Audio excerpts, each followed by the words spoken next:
This is a special presentation of WAAY 31 Sports. WAAY 31, your home for high school football. It's the McCurry Big Game Friday night.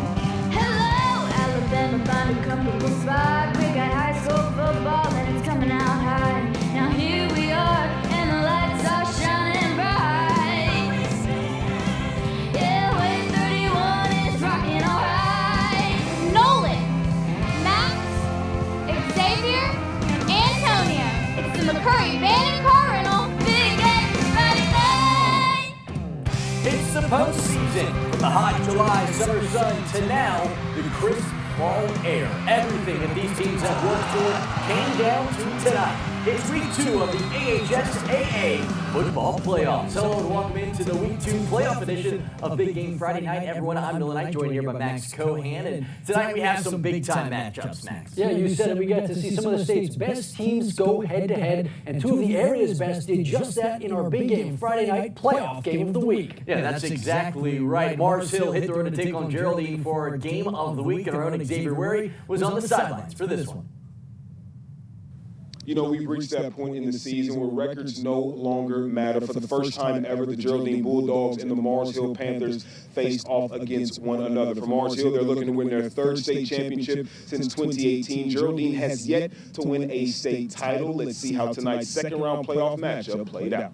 We traveled to DeKalb County for this 2nd round playoff matchup between the Mars Hill Panthers and the Geraldine Bulldogs. And on the opening possession, Griffin Hansen pitches this one to William Owens, who follows his lead blockers and breaks 1 tackle before being brought down after moving the chains. And a few plays later, Hansen's going to fake the handoff and air this one down the field, connecting with Cannon Pig for a big gain. And that would lead to this. J. Dobbs takes this one up the gut for the first points of the ball game. Panthers up 7-0. But the question would be, how would the Bulldogs respond? Quarterback Jackson Colvin is going to take the snap and keep it himself, picking up some key yards for the Bulldogs. But this is the play that will give them life. Hayes pitches it to Caleb Hall, and Hall decides to air this one down the sideline, connecting with Cody Satterfield for the big Bulldogs first down. That drive, however, would only lead to 3 as the Bulldogs head into the locker room down 7-3.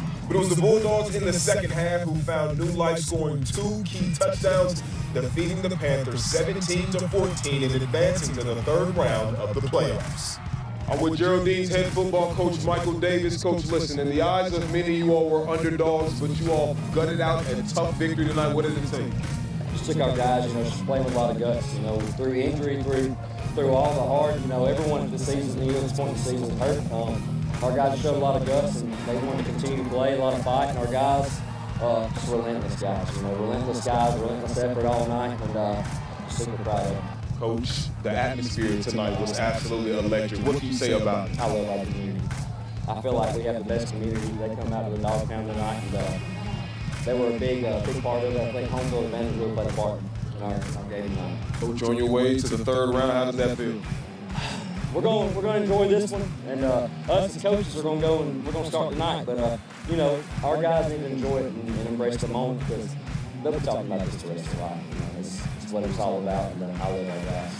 Coach, congratulations on the victory. And look, the final score in this one is 17-14. The Geraldine Bulldogs defeat the Mars Hill Panthers for the first time ever in this matchup. Now listen, next week they will play the winner of either Madison Academy or Sylvania. But for now, reporting live in Geraldine, Xavier WAAY, WAAY 31 Sports.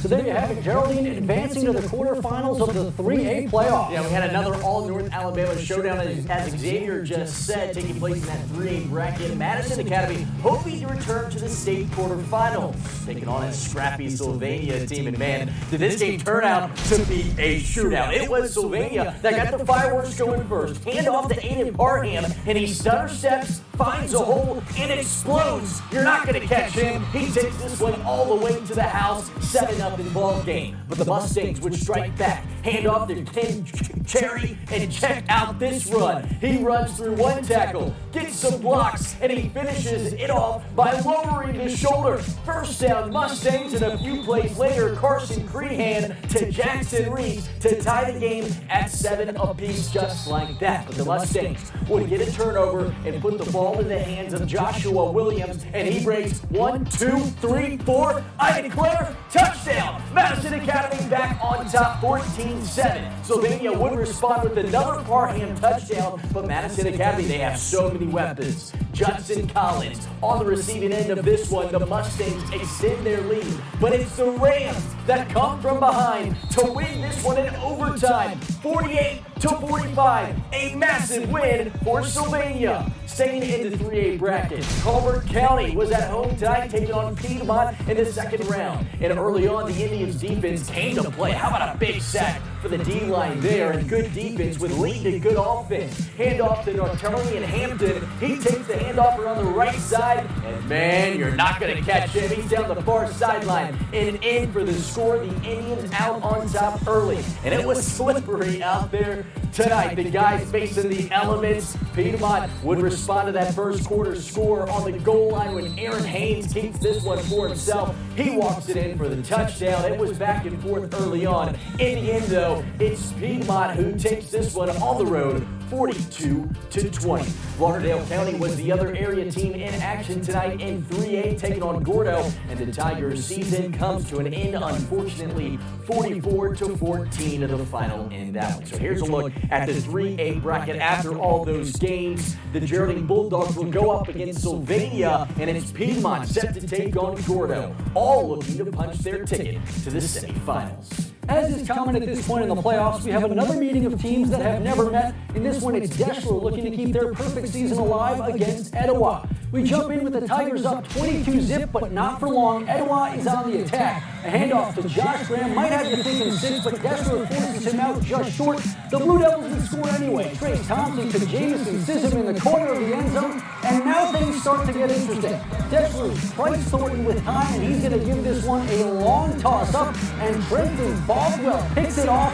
That would put Thompson in a position to show off his scramble skills, going cha-cha slide style around the defense to get closer to the goal line. They finish this drive off as Sissom hauls in another touchdown pass, make that 14 unanswered to respond, but in the end it's the Tigers who were able to squeeze out the win, 36-33 the final in that one. Princeville and Ayana meeting for the first time since 2015 as the Bulldogs put their undefeated season on the line against the Redskins. And when you're trying to keep an 11-game win streak alive, the last thing you want to see is a kickoff return touchdown to get things started. Keegan Hill fields this one and decides to give his defense his offense a rest as he takes this one all the way to pass. Hill was quoted saying, "I just felt like running as he crossed the goal line." Just kidding, but he was serious about the kick return. So now Priceville has to respond, and it's Xander Gaines submitting his resume for American Ninja Warrior as he darts through the defense and into the end zone. Unfortunately, that score wouldn't tie the game because the Bulldogs' extra point was blocked. The Skins would go back to the ground game for their next score, Demarion Bothwell with the easy points. And then a little later, it's Jaden Gordon picking off Landon Abernathy on a pass that looked like it was thrown right to him. In the end, it's Anyana who comes out on top in this one, 34-20. West Morgan and Cherokee County both had perfect records at home. The Warriors played host tonight and take it by a final of 42-28, while Randolph made the trek to Dora, and the Raiders survive and advance 47-37. All right, well, let's go ahead and take this time to call our first time of the show. Yeah, but don't go anywhere because coming up next, we head to Hartsville to check in on the undefeated Tigers. Stay tuned for more Big Game Friday night. It's the McCurry Big Game Friday night.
Welcome back into Big Game Friday Night Playoff Edition, everyone. Thanks for joining us tonight. Some of the state's best teams squared off tonight on the gridiron, and that was the case at Hartselle, where the Tigers put their perfect season on the line against Center Point. Yeah, could the Tigers keep up their regular season success in the postseason? Early on, not a good start for the Tigers. Quarterback Jack Smith throws a dart right to center point. Jamari Johnson, who runs it into the Tigers' red zone. And the Eagles would take advantage as running back Troy Bruce Jr. takes a handoff from Jabari Collier, and he takes an easy stroll to give the Eagles an early lead. And then down 14, the Tigers get back in the game. Jack Smith connects with wide out. Isaiah Fletcher, he takes this one to the house to bring some life back into the Tigers sideline and crowd to make things a one-score game. The Tigers would run off this new energy. Rye Fletcher rushes this one into the end zone as if there's no tomorrow, taking a nasty hit under the waist, but holding on for the score. Hartselle wins this one 36-26, moving their perfect season down to 12-0. And after the game, WAAY 31 was able to catch up with Hartselle head man Brian Moore. You know, we had to kind of get used to that speed, man. And, you know, they got a great football team, and we didn't start very fast. You know, we spotted them 14 points. They scored their first offensive possession. We had a turnover on our first drive. We had a drive that went inside the one that we didn't score on. That can't happen. So, you know, again, we just played a little bit cleaner in the second half. All right, so who will the Tigers face in the next round? The answer to that is Mountain Brook after the Spartans roll it against the Titans 37-6. Decatur and Gordondale last met in 2007. That year, the Red Raiders made it all the way to the third round of the playoffs and look to do the same tonight with a win. So it's out to Oval Stadium, where defense was king in the red zone. On the opening drive of the game, Gordondale's Tyler Nelson drops back and hits Logan Fitzgerald, who avoids the defender and takes off with a nice gain. It looks like he has space, but he's down inside the 10. Even with the momentum, they'd be forced to kick a field goal and take the point 3-0 Rockets. And after forcing a Decatur punt, Gordondale takes over, and Jonathan Harris breaks free. A huge game, but believe it or not, he's kept out of the end zone. Derek Cutler chases him down and stops him inside the 5. Again, they're forced to kick, but this time it's no good. But the Red Raiders couldn't get anything going, so the Rockets have another shot at the end zone. This time on fourth down, it's a full Nelson. Tyler Nelson to Justin Nelson for a Gordondale touchdown, 10-0 Rockets. The Red Raiders would get on the board, but it wouldn't be enough. Gordondale takes it 31-7. 2013 was the last time the Trojans played the Thundering Herd, a 31-point shutout for Muscle Shoals, and looking for their first 10-win season in 3 years, they traveled to take on Parker. The Thundering Herd strike first. Malik Muhammad on the keeper down the left side for 39 yards to set up Martavius Purnell. He caps off the 87-yard drive with his 48-yard touchdown, and it's 6-0 Parker. Early in the second, Devin Townsend on the carry gets popped, but somehow stays on his feet, picking up the first down, but not the touchdown. That would be Jalen Goodwin. He takes the handoff and finds an opening for a 7-yard touchdown run. Also Shoals on top 7-6. 6 seconds left to go in the first half. Muhammad shuts the ball deep, and Xavier Johnson intercepts it as time expires, and Muscle Shoals has the 10-win season, taking the second round battle, 31-7. Moving our attention to the 5A playoffs now, one of the area's best teams all season has been ARAB. The Knights found themselves hosting a second-round playoff game tonight against Moody. This game was high-scoring, just like we thought it would be, and it was Moody who would get things going first. Chase Jackson looks into David here to take an early lead in this one, but the Knights would strike right back. Check out this catch. Aiden Cox with the deep ball to Brody McCain, and somehow it comes down with it to set up the Knights into the red zone. They will capitalize. Drake Franklin takes the handoff, he makes a cut, and he's in for the score. ARAB with the response, but Moody elects to go back to the air, and it's the right decision. It's Davion Dozier again. This time he's going to cut back after the catch, breaks the tackle, and takes it to the house. But if you know ARAB, they weren't going to let that stop then. Drake Franklin with his second score of the night, this time from 16 yards out right here. It was a shootout, and in the end, ARAB's offense shines the brightest. 42-20 the final, and WAAY 31 was able to catch up with head coach Lee Osmond after the game. Kids, they came out here to play a football game, and the end result is historical, and I appreciate all that. But our kids came out here with a purpose. Our kids came out here with with a lot of character, and they play this game with a lot of character, and that showed tonight. And you know, we made some mistakes, but we had the character to overcome it. I'm so proud of our kids for accomplishing this, but we're not done. I mean, we're not. We got a lot of work to do. We're gonna get to work. We're gonna get prepared for next week. All right, Russellville, another team at home tonight, hosting a second-round game. They were taking on Pleasant Grove. The Golden Tigers, they fall to the Spartans in this one, 37-14. And in yet another meeting of two complete strangers, Leeds hosted Scottsboro. The Green Wave keep their season perfect with the 35-10 win over the Wildcats. All right, well, let's go ahead and call our second timeout of the night. Yeah, but coming up next, we turn our attention to the 2A playoffs. Lexington thinking that they have what it takes to advance to the quarterfinals.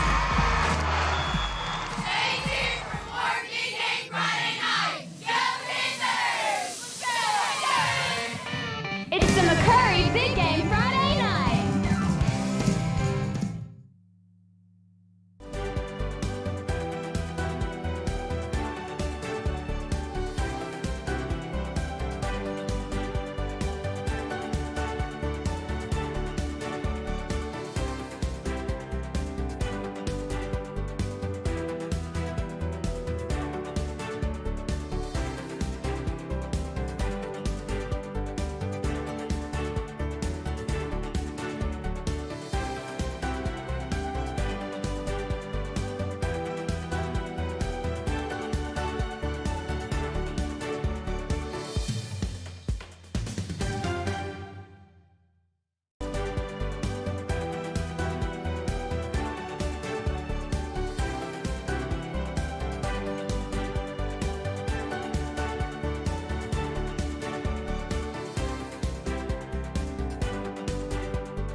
It's the McCurry Big Game Friday night.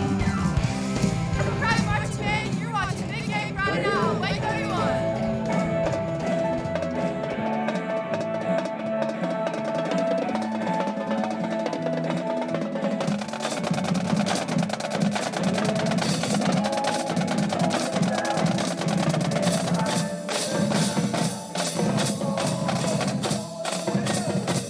All right, how about that? A big congratulations to the Geraldine High School Marching Band for winning this week's Flow Air Spirit Trampoline Park Spirit Award. They're a big part of the reason that Bulldogs games are so much fun to attend, and that is a very well-deserved honor. All right, how about we get back to some football now? In the 2A playoffs, the Lexington Bears were hosting Tuscaloosa Academy tonight in the second round. The Bears think they have a team that can win it all this year, but Tuscaloosa Academy is a talented squad. We picked this one up in the first, and the Knights are threatening Jane Sandard on the end around, and he's going to be pushed out inside the 5 by the Bears. But to start the second quarter, the Knights were punching in. Sherabiah Jones punches it in for the score. Tuscaloosa Academy takes a 7-0 lead. But on their next drive, Lexington would find some life. Hand off to Brandon Allen coming up. He's going to weave his way through the Knights defense, and it's going to set up a first down. And this play here would lead to points on the same drive. Nice run from the running back there. Byron Lane this time gets the signal, and he makes the most of it. He's in from 5 yards out. The Bears bring it within just 1 point. This game would come down to just 3 seconds on the clock, and Tuscaloosa Academy wins it with this 51-yard game-winning field goal, 23-20. Heartbreaking loss for the Bears, and Jason Lard couldn't believe it after the game. These seniors to lose like that, 0.3 seconds. I don't even know, you don't have 0.3 seconds. And the clock should have run out and go into overtime. 0.3 seconds, that's crazy. I've never seen that before. I don't know how you stop the clock with 0.3 seconds. So I just hate it for guys. They played their guts out this year, and I just hate it has in like that. The top team in 2A took care of business in the second round. A matchup taking on Winston County tonight, 35-6 the final. In that one, they're advancing to the quarterfinals. Meanwhile, in the other 2A playoff action, the Eagles of Pisgah take home the dub against Southeastern, while Aliceville moves on to the next round with a 38-21 win over Falkville. Valley Head and Marion County only met once in a Red Raiders victory way back in 1972. Tonight the Tigers have revenge on their mind, 50 years in the making, but it will stay on their minds even longer. The Red Raiders take this one in comfortable fashion, 27-6. Now to Tennessee, where the undefeated Class 1 Fayetteville Tigers will play takeaway defense against Dresden. The Tigers come away with the football, and now it's time for the offense to go to work. Quarterback Samuel Willoughby drops back, and he drops in a perfect pass to Alex Young. That puts the Tigers in the scoring zone. Very next play, Algeray Johnson takes the handoff and takes it into the end zone. Give him 6. Tigers fans celebrating an early lead, and the Tigers did give the fans a lot to cheer about. Later, Johnson gets it done on the other side of the ball with the sack. Johnson's teammates on the defensive side keeping the Lions bothered up. Calvin Hughes and Alex Young combined for the sack. Fayetteville, they advance to take this one, 42-17. All right, let's take our third and final timeout of the night. Yeah, but coming up next, we close up shop with your night's top lights introduced to you tonight's Big Game Friday Night Fan of the Night.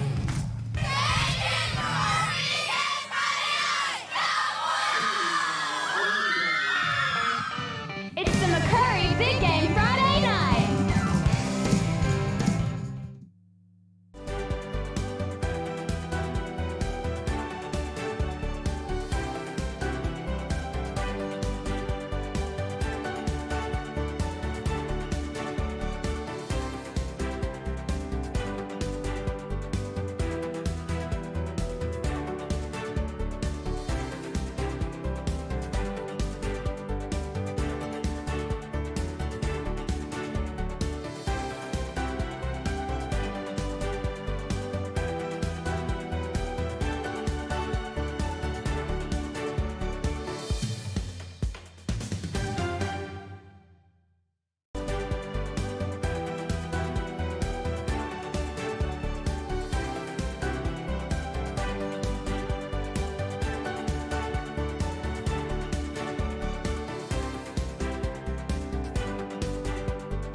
back into Big Game Friday night. Everyone, thanks for joining us tonight and throughout the season. High school football is nothing without the fans, and to celebrate that, we introduce you to our premier urgent care fan of the night.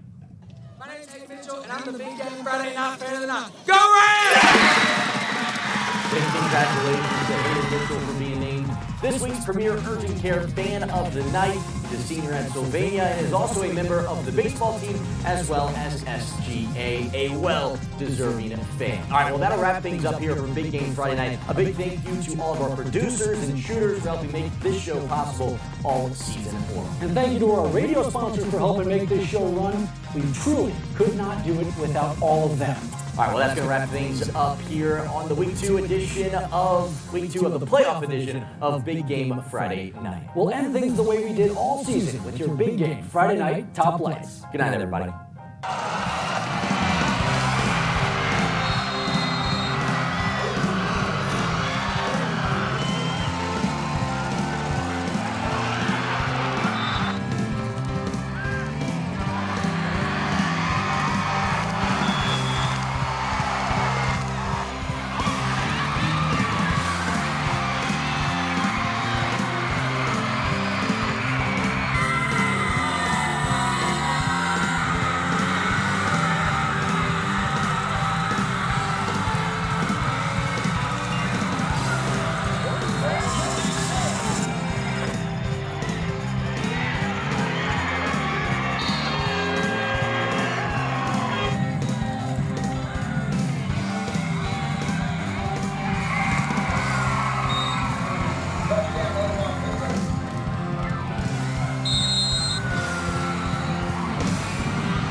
Watching a special presentation of WAAY 31 Sports.